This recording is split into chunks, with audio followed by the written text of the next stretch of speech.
Hello, everyone, and welcome back to another episode of Creating Wealth with the one and only Robert G. Allen. How are you doing, Bob? Awesome. Super great day, by the way, because we are going to be talking about how to find highly motivated sellers within your area. So, first of all, what's a highly motivated seller? The word I use for them is don't wanter. A don't wanter is a person who don't want their real estate. It's not correct English, I know, but a don't wanter is a very rare commodity, especially in a hot market like we are in today. There are hot markets and cold markets. A hot market is what we call a seller's market. That means the sellers get to put their property on and everybody wants to buy it, right? And therefore there's a list of people waiting to buy it. That's a seller's market. A buyer's market is when nobody wants to buy, where the market is bad, there's just too much supply and not enough demand. 2008, 2010, that's what happened then.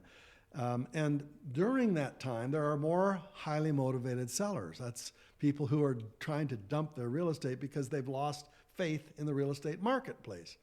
And this cycle goes up and down. So right now we're in the top of the market where prices are going up and people are fighting and they're having a lottery. They want to get into real estate, but that's going to change. I don't know how long will it take. It might take 10 years, but there'll come a time when nobody wants it because the supply is caught up. Builders are building like crazy. Marketplace gets oversaturated. The way you tell that is because the number of days it takes for a property to remain on the real estate marketplace. It's going to go up. Right now it's like 7 days. A property puts on the market and it's sold. 7 days later. So 3 days later, that number is going to go up. It's going to go up to 10 days, 12 days, and you won't even notice it. Because only the realtors who got their finger on that will notice it. Then it'll be 20 days, then it'll be 30 days, then it'll be 60 days, and then it's going to tip. The news will tip. They'll go, the market is slowing down. Well, during that, maybe a 3 to 6 month period of time, is when you're switching from a buyer's market to a seller's market and vice versa. And you're always looking for the highly motivated seller. And during a buyer's market, there are more of them. There are more of them trying to put their property on the market. They're more flexible. And so it's going to go from 3, 4, 5% of the marketplace and higher than that. When the market shifts from a buyer's market, everybody wants to sell but nobody wants to buy, is when it goes from to a seller's market where there's only maybe 1 or 2% of the sellers are highly motivated. And you might say, everybody basically says, well, the properties are just selling like crazy. There's a waiting list for every one of them. There's no way that I can compete, and therefore people quit. They don't even look. Well, right now, there are highly motivated sellers in any city in the world. As I've often said, send me to any city, take away my wallet, give me a $100 bill, and in 72 hours, I'll buy an excellent piece of real estate using none of my own money, no matter what the marketplace is like. And you did it. And I've done it. I did that in San Francisco. Actually, one time, a television station in San Diego, they'd heard of my challenge with the LA Times, who flew me to San Francisco, and I bought 7 properties in 57 hours. And they said, will you do that for our television show? Oh. I flew into San Diego. I was met by a reporter and a camera crew. Mm-hmm. We went to a hotel where I had a newspaper and started calling on the phone. Mm-hmm. By 1 o'clock, we had found our person on the phone calling, made an appointment, went and had lunch, went to look at the property, bought the property. By 3 o'clock, I was back on the plane by 5 o'clock that night. Yeah. That's amazing. So if you know what you're looking for, it doesn't matter how hot the marketplace is. There are people who are sick right now, and they don't want their real estate. There are people who have actually inherited a property that they really have no clue what to do with. The family member just died. And now what do they do with the real estate? Maybe they're out of the country. Maybe they're out of state or out of the country, or out of the province, wherever they live, and they don't know what to do with it. And they don't know what the marketplace is either.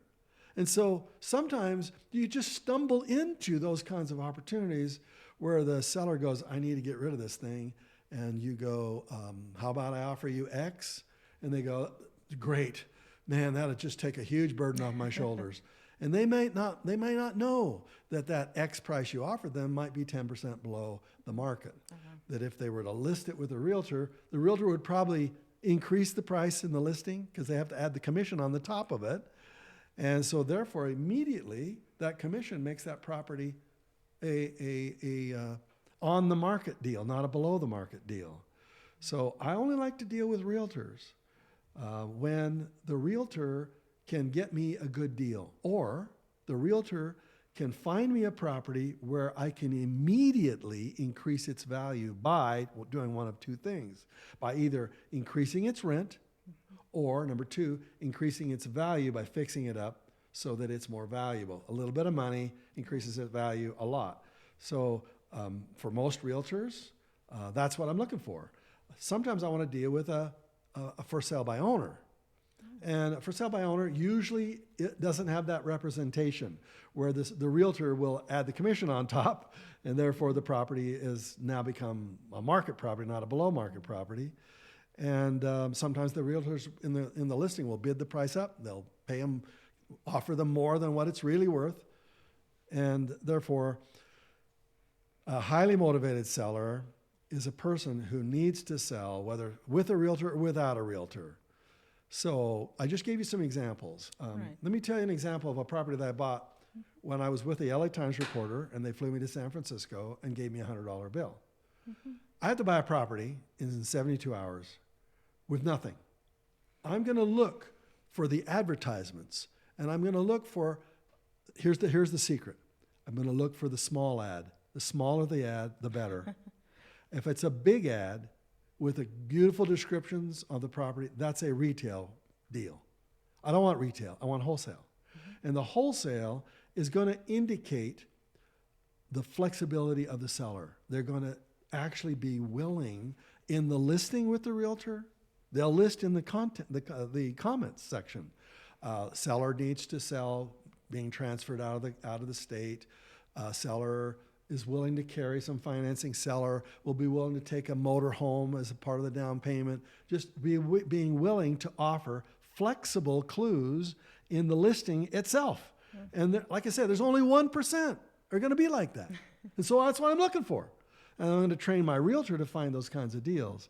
I'm looking for a seller that doesn't need the cash. Maybe they already bought a house. They don't need the money from this house to go buy another one. They've already gone to their city. Maybe they had the down payment from another investment that they did. Now they don't need the cash. Maybe that would solve my problem, not having enough cash, and it solves their problem, needing to sell it in another creative way. So anyway, how do I find? So anyway, the story I was telling was the clue I found in the advertising. And they advertise in all kinds of ways, whether it's a newspaper, whether it's online, whether it's with a real estate agent.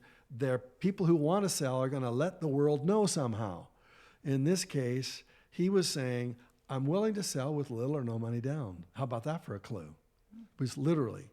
Another clue I read, actually it was on a radio show, and we were looking in the newspaper as I was showing them how you find these kind of clues.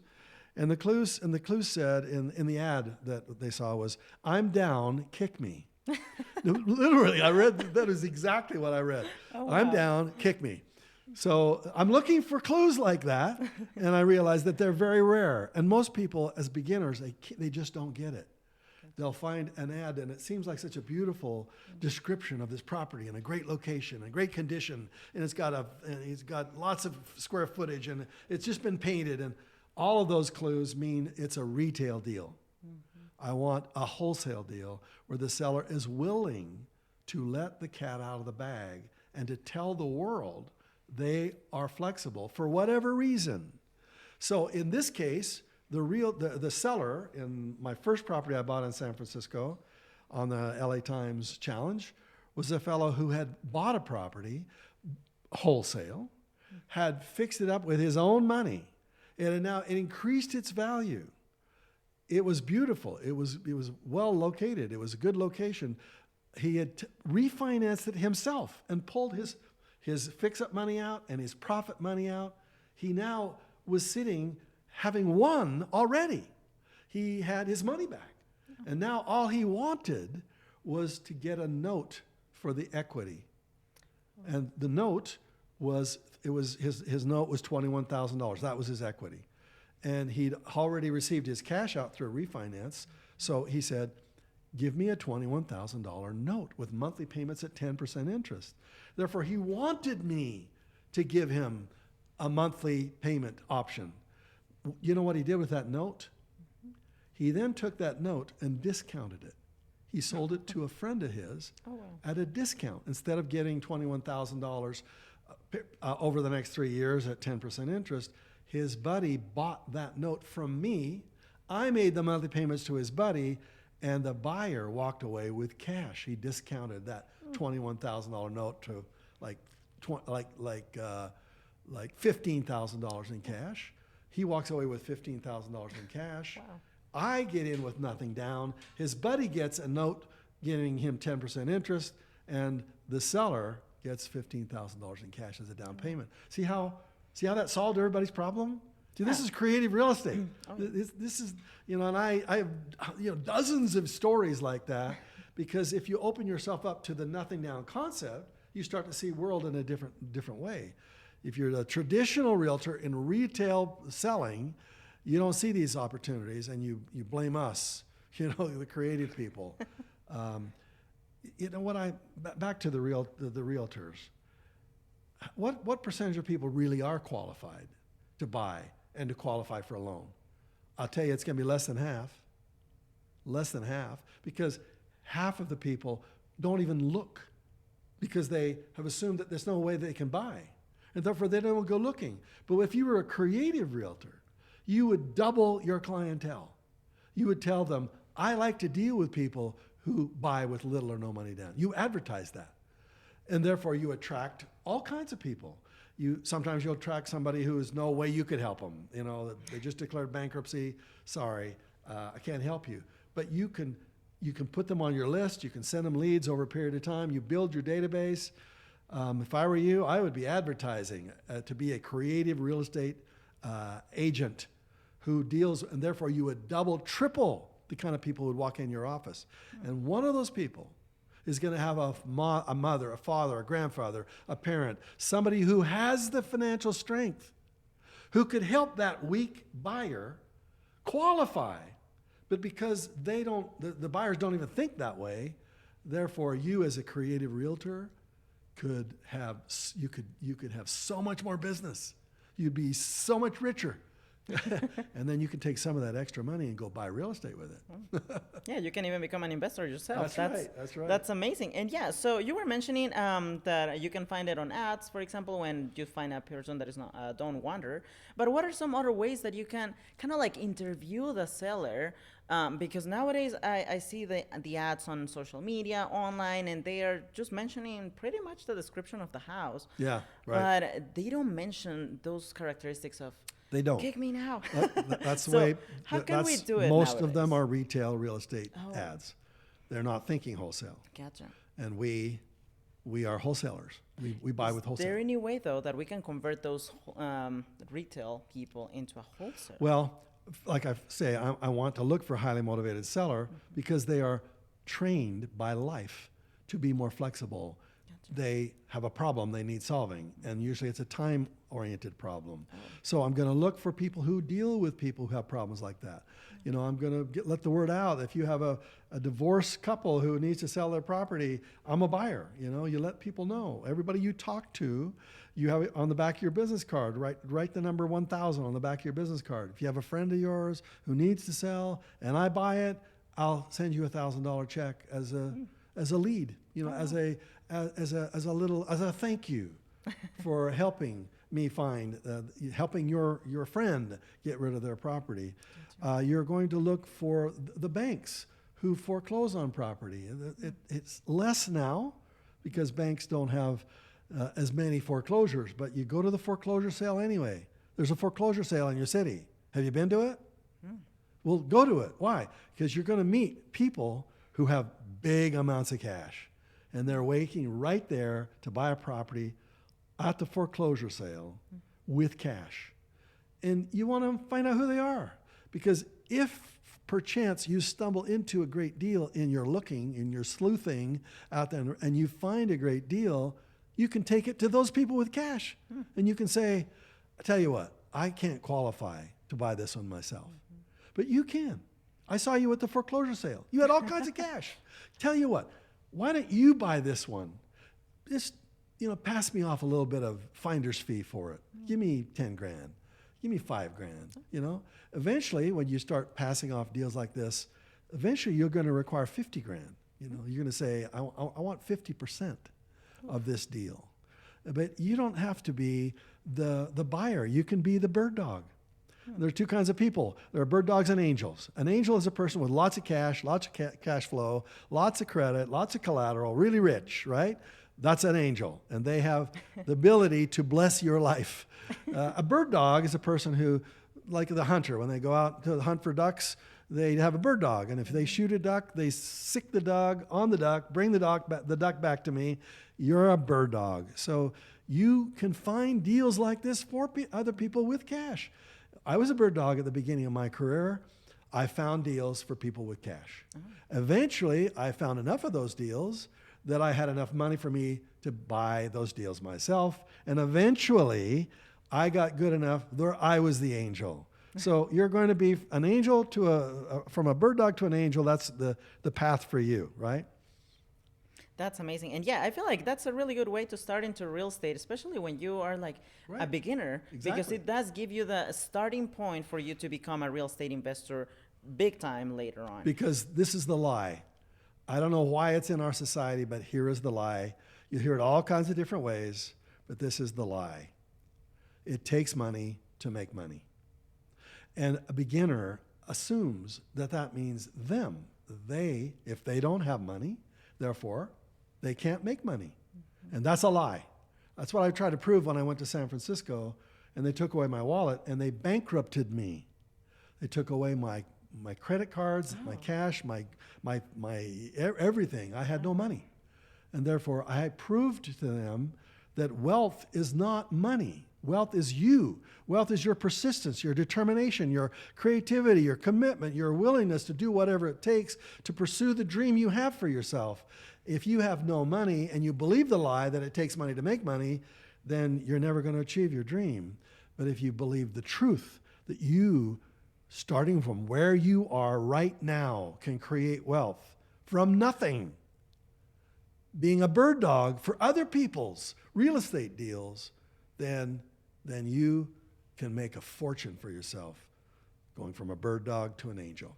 That's amazing. And yeah, I feel like that gives all of us youngsters, I guess, a hope on starting into real estate, because everyone can do it. You just need to have the creativity to do so, and that's going to allow you to see pretty much any good deal. When I take my wife, back when we were younger, just married, we'd go to Tiffany's. Oh. No, we couldn't afford a single piece of jewelry in that entire store. Now she can. But back then we couldn't. But we still went and looked. We window shopped. We put the jewelry on. We tried it on. What's that going to look like? You don't have to buy. You don't even have to afford to be able to buy. But you can window shop, and you can window shop for real estate. That's for sure. And you were also mentioning a few of the ways that you can find a non-wanter or a highly motivated seller. Where are other databases that we can go look for them? You can run some advertising. Oh. Yeah. You can say, you can advertise both ways, by the way. You're looking for a highly motivated seller, and you're looking for a highly motivated buyer. You want to find somebody with cash. Okay. So let me tell you a quick story. Mm-hmm. One of my students takes a class in San Francisco. Prices are really high. Lots of demand. He doesn't have the money. He takes the class. He spends whatever the fee we charge at that time. And he's smart enough to realize that if he tries to find the properties that are for sale in his city, he won't be able to afford them. Mm. But a 2 or 3 hour, 4 hour drive away from his home in San Francisco, prices are 1/3 the price. Oh, wow. In Reno, Nevada, they're 1/3 the price. In Reno, Nevada, there are less buyers and more highly motivated sellers. So online, now he didn't even go to Reno. He went online and found a property that was for sale. It was an 8-unit apartment building, and he negotiated the sale. At this point, this was like probably 7, 8 years ago. It was $200,000 for an 8-unit apartment building. That same building in San Francisco would be $2 million. So $200,000 for an 8. He makes an offer to buy it within a 60-day period of time with $1,000 as earnest money to tie it up. Now he controls that property for the next 60 days. He runs an ad in the San Francisco newspaper, and he says, I have an 8-unit apartment building. Would you like it? Oh. His phone rings off the hook. He now is being called by all the people with money. He gets their names and their numbers from this list of like 20 people who are ringing his phone off the hook. He tells them he has a property, but is located in another city. Would you like it? One of them drives and looks at it, physically inspects it, and says, how much? And he says it's $215,000. He tied it up for $200,000. $215,000 is the price that he offers it to his potential buyer. The buyer says, great, I'll take it. Good. He says, then write me a $15,000 check, and here's the contract. It's subject to to anybody I assign this to. You can just go close on the deal yourself. You use your cash, your credit, your cash flow, collateral. You buy it. You can buy it. Just give me a $15,000 check for the piece of paper I'm giving you, because I not only I didn't flip the property, I flipped the paper, the contract. So he turns his sleuthing. See how that worked? Mm-hmm. He put an ad, and to attract the people with the money to buy a property he'd already tied up in a city far away. Now you can do that if you live in San Diego, which is a hot market. You can do that in a city in Ohio. You can tie something up in Ohio, where an Ohio property would look so cheap to a San Diego person that they would go, oh, I want 5 of those, right? So you advertise for both. I'm advertising for a seller. I'm advertising for a buyer. I'm looking for a highly motivated seller. You can say, are you desperate to sell? You can a Facebook ad. Are you desperate to sell? Do you need to sell quickly? You can run that ad in Facebook nationwide. You don't have to be in your own city. Nationwide. You find somebody who has a desperate problem, and now you're looking at 1% of the sellers in America. Think about that. How many are there? Well, let's see. We got 350 million people. About 10% of them are selling. Maybe 5% are selling. Let's see. That's going to be 35 million properties for sale. Let's say it's only 5 million properties for sale, right? 1% of 5 million is still 50,000. 50,000 properties. Okay, so maybe it's not 50,000, maybe it's only 5,000 properties that are owned by highly motivated sellers nationwide. What if they answered your ad and said, I need to sell. Can you buy this for me? You can literally tie it up online without even having seen it.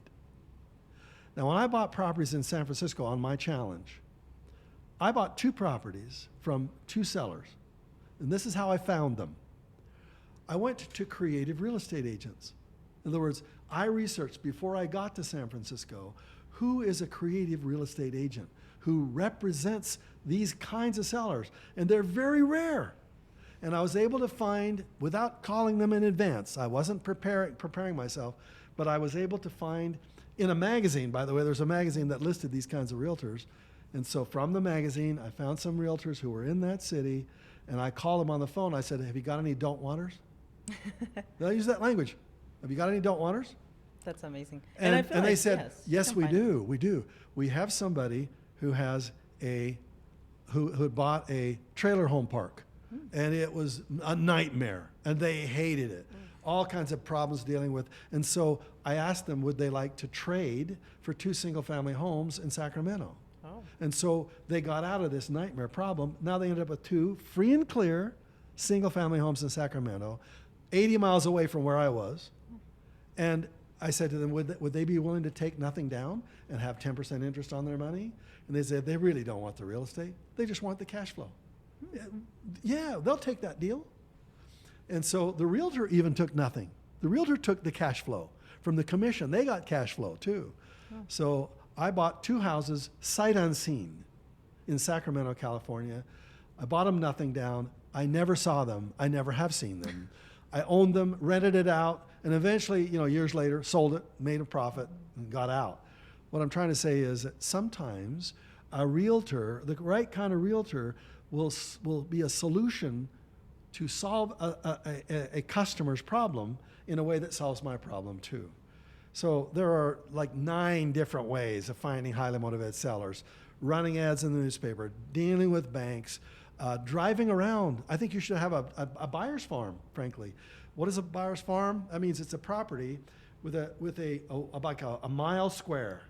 For me, when I made my first million, it was the land just south of Brigham Young University, a 10 square block area directly below BYU.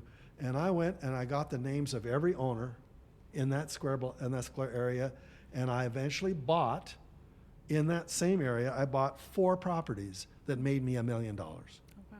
So I did my research. I found out that most properties are retail, but every once in a while there's a wholesaler in there.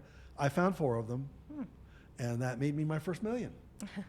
That's amazing. And yeah, I feel like the key in investing into real estate is truly have a creative eye and just being there and trying to look at all of those people that can truly help you become the investor that you want to become. Thank you so much, Robert, for these gold nuggets that you share with us. And we are excited for our next episode with you for sure.